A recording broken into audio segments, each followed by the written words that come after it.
உலகெங்கும் இருக்கும் பக்தி இன்ஃபோ சேனல் நேயர்கள் அனைவருக்கும் ஆஸ்ட்ரோ பூர்ணாவின் அன்பார்ந்த வணக்கங்கள். இன்னைக்கு நாம பார்க்கக்கூடிய சிறப்பு பதிவு சுக்கிரனுடைய பயிற்சி. சுக்கிரனாகப்பட்டவர் கும்ப ராசியிலிருந்து மீன ராசிக்கு உச்சம் பெற்று வரக்கூடிய மார்ச் மாதம் 2ஆம் தேதி பயிற்சி ஆகிறார். இந்த மீன ராசியில் உச்சம் பெறக்கூடிய இந்த சுக்கிரனாகப்பட்டவர் கிட்டத்தட்ட ஒரு 27 நாட்களுக்கு அந்த மீன ராசியில உச்சம் பெறார். இந்த 27 நாட்களும் ஒவ்வொரு ராசி என்பரும் பெறக்கூடிய மாற்றங்கள் பலன்களை பற்றி தான் இந்த பதிவுல நம்ம தெளிவா பார்க்க போறோம். இந்த சுக்கிரனாகப்பட்டவர் ஒவ்வொரு ராசி என்பர்களுக்கும் குறிப்பிட்ட ஒரு வருமானத்தை குறிக்கக்கூடிய ஒரு கால நேரமாக இருக்கும்.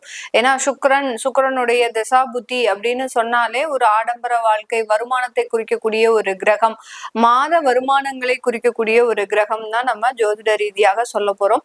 அது உச்சம் பெறக்கூடிய இந்த காலகட்டத்துல எல்லா ராசி என்பர்களும் என்ன மாதிரியான பொருளாதார சூழ்நிலையை அனுபவிக்க போறாங்க அப்படின்றத இந்த பதிவுல தெளிவா பார்க்க போறோம். இந்த சேனலை முதன்முறையா பாக்குறீங்க அப்படின்னா சப்ஸ்கிரைப் பண்ணிக்கோங்க, பெல் பட்டன்ல ஆல் ஆப்ஷன் சூஸ் பண்ணிக்கோங்க.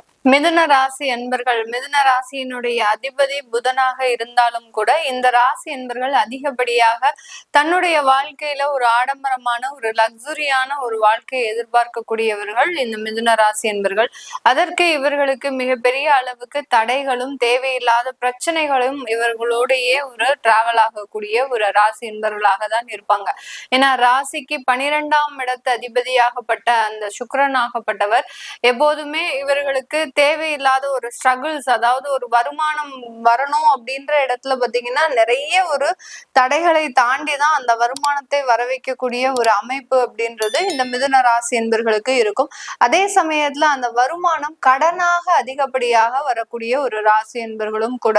தன்னுடைய சுய சம்பாத்தியம் இருந்தாலும் கூட அதற்கு முன்னாடியே இவர்கள் கடன் வாங்கி வச்சிருவாங்க. இப்ப மாத வருமானத்திற்கு வருமானம் இருக்கக்கூடியவர்கள் பாத்தீங்கன்னா அந்த சம்பளம் வர்றதுக்குள்ளேயே ஒரு அதிகப்படியான ஒரு கடன்களை வாங்கி வச்சு அந்த லைஃபே பாத்தீங்கன்னா ஒரு குளறுபடியாக ஆக்கக்கூடியவர்கள் இந்த மிதுன ராசி என்பவர்கள். ஒரு தெளிவில்லாத ஒரு சிந்தனை அப்படின்னு தான் சொல்லணும்.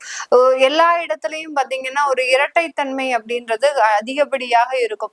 கடன் வாங்கணும்னு நினைப்பாங்க, அதே சமயம் வாங்கின கடனால நிறைய பிரச்சனைகளையும் அனுபவிப்பாங்க.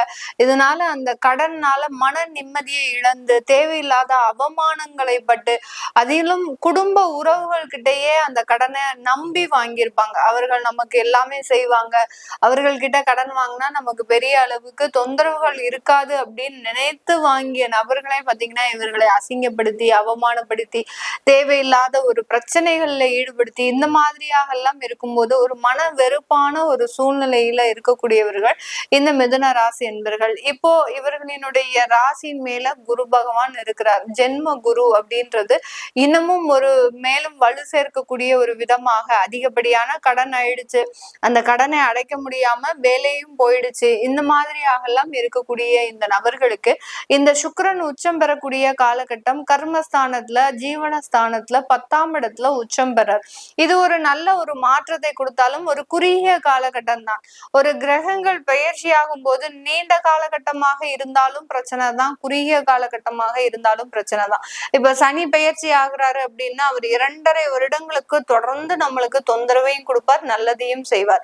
அதே மாதிரி நல்லது செஞ்சுட்டாரு அப்படின்னா மிகப்பெரிய சந்தோஷம். எல்லா ராசி என்பர்களுக்குமே சனி பகவான் கெட்டது மட்டுமே செய்யக்கூடியவர் அப்படின்றதுதான் நினைச்சிட்டு இருப்பாங்க. ஆனா சனி பகவான் ரொம்ப ஸ்லோவா நல்லதுன்னு செய்வாரு. அந்த நல்லது செய்யறத நம்ம என்னைக்குமே நினைவுல வச்சுக்கிறது கிடையாது. அதுதான் ஒரு முக்கியமான ஒரு விஷயம். ஆனால் இந்த குறுகிய காலத்துல, அதாவது மாத கிரகங்களாக செயல்படக்கூடிய இந்த சுக்கிரன் எல்லாம் பாத்தீங்கன்னா திடீர்னு இருந்தாப்புல ஒரு அதிர்ஷ்டத்தை கொடுக்கும், திடீர்னு இருந்தாப்புல ஒரு கடனை கொடுத்துட்டு போயிடும். இந்த மாதிரியாக செய்யும் போது அதிலிருந்து வரக்கூடிய இம்பாக்ட் அப்படின்றது இன்னமும் ஒரு அதிகப்படியான ஒரு மாதங்களுக்கு நமக்கு தொந்தரவுகளை கொடுக்கக்கூடிய ஒரு தருணமாக இருக்கும். நல்லது கொடுக்குறாரு அப்படின்னா ஒரு மாசம் மட்டும் நம்மளுக்கு நல்லதை கொடுத்தா பத்தாது. நம்மளுக்கு எப்போதுமே எல்லா ராசி என்பவர்களுக்குமே பாத்தீங்கன்னா நல்லது ஒரு 10 வருடமாவது இருக்கணும், கெட்டது ஒரு வாரம் 10 நாளைக்கு மேல இருக்கக்கூடாது. அப்படி இருந்துச்சு அப்படின்னா நான் தான் இருக்கிறதுலயே மோசமான ராசி, என்னை மாதிரியான ராசி என்பர்கள் உலகத்துல வேற யாருமே கிடையாதுன்னு 12 ராசி என்பர்களுமே சொல்லுவாங்க. அந்த அளவுக்கு அந்த கெட்டதுலதான் இவர்களுக்கு எல்லா ராசி என்பர்களுக்குமே ஒரு பிடித்தமான ஒரு விஷயம் அப்படின்றது இருக்கும். நல்லதை எப்போதுமே மறந்துடுவாங்க.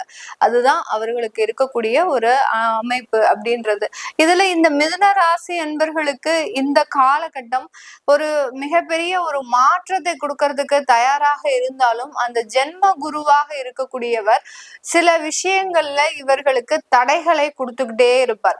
கடன் அடைக்கிறதுக்கு வருமானம் வந்தாலும் அந்த வருமானம் வேற ஏதோ செலவுகளுக்கு போகக்கூடிய ஒரு தருணமாக இருக்கும். இப்போ நீங்க ஹோம் லோனே கொடுக்குறீங்க அப்படின்ற பட்சத்துல ஹோம் லோன் அடைக்கிறதுக்கு நீங்க அதற்குண்டான சில விஷயங்களை செய்தீங்க அப்படின்னா அந்த ஹோம் லோன் அடைக்கக்கூடிய டயத்துல அங்க ஏதாவது மருத்துவ செலவுகள் வரும், இல்ல குழந்தைகளுக்கு படிக்க வைக்கிறதுக்காக அங்க ஏதாவது உங்களுக்கு ஒரு செலவுகள் வரும், இல்ல உங்களுடைய பெற்றோர்களுக்கு உண்டான செலவு. இப்படி அந்த செலவுகளை நீங்க உங்களுடைய லிஸ்ட்லயே இருந்திருக்காது. நம்மளுடைய சினிமா படத்துல வர மாதிரி, முதல்வன் படத்துல வர மாதிரி, மணிவண்ணன் சார் சொல்ற மாதிரி இது நம்ம லிஸ்ட்லயே இல்லையப்பா அப்படின்ற மாதிரியாக உங்களுடைய லிஸ்ட்ல இல்லாத செலவுகளை கொடுக்கக்கூடியதுதான் இந்த ஜென்ம குரு. இப்படிப்பட்ட இந்த ஜென்ம குரு இருக்கக்கூடிய காலகட்டத்துல 10ஆம் இடத்துல அந்த சுக்கிரனாகப்பட்டவர் உச்சம் பெறார். உச்சம் பெறக்கூடிய அந்த சுக்கிரன் நம்மளுக்கு வருமானத்தை கொடுப்பாரா? கண்டிப்பாக கொடுப்பார். அந்த வருமானம் வேறு வெளியில் செலவாகிறதுக்கு உண்டான ஒரு அமைப்புகளும் அதிகமாக இருக்கக்கூடிய ஒரு காலகட்டமாக இருக்கும். இந்த சுக்கிரனாகப்பட்டவர் இந்த மிதுன ராசி என்பர்களுக்கு அயனசயன ஸ்தானாதிபதி, அடுத்து பூர்வ புண்ணிய ஸ்தானாதிபதி.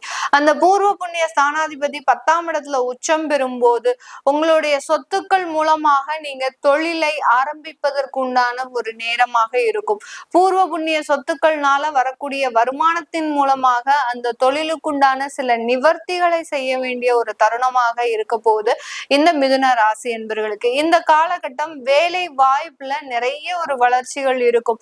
உங்களுக்கு தடைப்பட்ட அந்த ப்ரமோஷன்ஸ், அடுத்து இன்கிரிமெண்ட், இந்த மாதிரியான சில விஷயங்கள்லாம் இந்த மாதம் முழுமையாக உங்களை வந்தடையக்கூடிய ஒரு காரணமாக தான் இந்த சுக்கிரன் உச்சம் பெறக்கூடிய ஒரு காலகட்டம் இருக்க போகுது. அதனால பதவி உயர்வுகள், வருமான உயர்வுகள் இடைவிடாமல் அனுபவிக்கக்கூடிய ஒரு தருணத்தை இந்த மிதுன ராசி என்பர்கள் முழுமையாக அனுபவிக்கக்கூடிய ஒரு நேரமாக இருக்க போகுது. கணவன் மனைவி ஒற்றுமையில இந்த இடத்துல மிகப்பெரிய ஒரு அற்புதமான ஒரு மாற்றம் அப்படின்னு பாத்தீங்கன்னா, இவர்களை பிரிக்கிறதுக்கு நிறைய பேர் பிளான் போட்டாலும் அதுல இவர்கள் ரொம்ப சக்சஸ்ஃபுல்லாக 2 பேரும் ஒருத்தருக்கு ஒருத்தர் புரிதலோடு செயல்பட்டு அவர்களினுடைய குடும்ப வாழ்க்கையை ஒரு நல்ல ஒரு சீரும் சிறப்புமாக வளர்ச்சி பெறக்கூடிய ஒரு அமைப்பாக தான் இந்த கணவன் மனைவி உறவு அப்படின்றது ஒரு நிலைநிறுத்தப்பட்ட படக்கூடிய ஒரு உறவாகவும் ஒரு நிரந்தர ஒரு உறவாகவும் மாறக்கூடிய ஒரு நேரமாக தான் இருக்கும். இதனால் வரைக்கும் அந்த கணவன் மனைவி உறவுல ஒரு சின்ன நெருடல்கள் இருந்திருக்கலாம். என்னைக்கோ நம்ம பிரிஞ்சு போயிடுவோமோ, யாராவது பிரச்சனை பண்ணி நம்மளால பிரிய வேண்டிய ஒரு சூழ்நிலை வந்துருமோ அப்படின்னு ஒரு சின்ன சின்ன ஒரு பயம் இருந்தாலும் இந்த மாதத்துல இருந்து அந்த மாதிரியான சில பயம், அடுத்து பாத்தீங்கன்னா இந்த மாதிரியான சில நெருடல்கள் எல்லாம் விலகக்கூடிய ஒரு மாதமாக தான் இந்த சுக்கிரன் உச்சம் பெறக்கூடிய ஒரு காலகட்டம் மிக அற்புதமான ஒரு மாற்றத்தை இந்த கணவன் மனைவி உறவுல ஒரு ஸ்ட்ராங்கான ஒரு விஷயத்தை ஏற்படுத்தக்கூடிய ஒரு தருணமாக இருக்கும். இந்த மிதுன ராசி என்பர்கள் வெளியூர் வெளிநாட்டுல இருக்கிறவங்களுக்கு அங்க புதிதாக தொழில் அமைக்கக்கூடிய ஒரு தருணம். அந்த தொழில் அமைக்கக்கூடிய காலகட்டத்திற்கு உண்டான ஒரு முதலீடுகள் உங்களை தேடி வரக்கூடிய ஒரு நேரமாக தான் இருக்க போகுது. இந்த காலகட்டத்துல அந்த வெளிநாட்டுல தொழில் அமைக்கக்கூடிய அந்த நேரத்துல பாத்தீங்கன்னா ஒரு மிகப்பெரிய ஒரு வளர்ச்சி அப்படின்றது கண்டிப்பாக இந்த ராசி என்பர்களுக்கு முழுமையாக இருக்கக்கூடிய ஒரு தருணமாக இருக்க போகுது. திருமண வரன்கள் அமைக்கக்கூடிய விஷயத்துல நிறைய ஒரு எதிர்பார்ப்புகள் இருந்தாலும் கடைசி அந்த வரன் அமையும் போது அந்த எதிர்பார்ப்புகளை எல்லாத்தையுமே இந்த மிதுன ராசி என்பர்கள் கை விட்டுருவாங்க.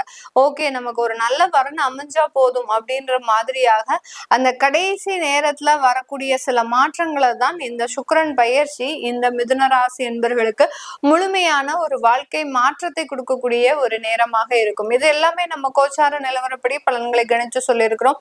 உங்களுடைய சுய ஜாதக திசாபுத்தி தசாபுத்தி பலன்கள், சில பேர் பெண்கள் புதிதாக தொழில் அமைக்கணும் அப்படின்னு நினைக்கிறவங்களும், அடுத்து பாத்தீங்கன்னா வரன் சம்பந்தப்பட்ட விஷயத்திலையும் காதல் சம்பந்தப்பட்ட விஷயத்திலையும் ஏதாவது முடிவெடுக்கணும் விருப்பப்படுறவங்க உங்களுடைய சுய ஜாதகத்தை பாக்குறது நல்லது. அதை நீங்க பார்க்கணும் விருப்பப்படுறவங்க கீழே இருக்கிற நம்பருக்கு வாட்ஸ்அப்ல அப்பாயின்மெண்ட் வாங்கிட்டு நீங்க கன்சல்ட் பண்ணிக்கலாம்.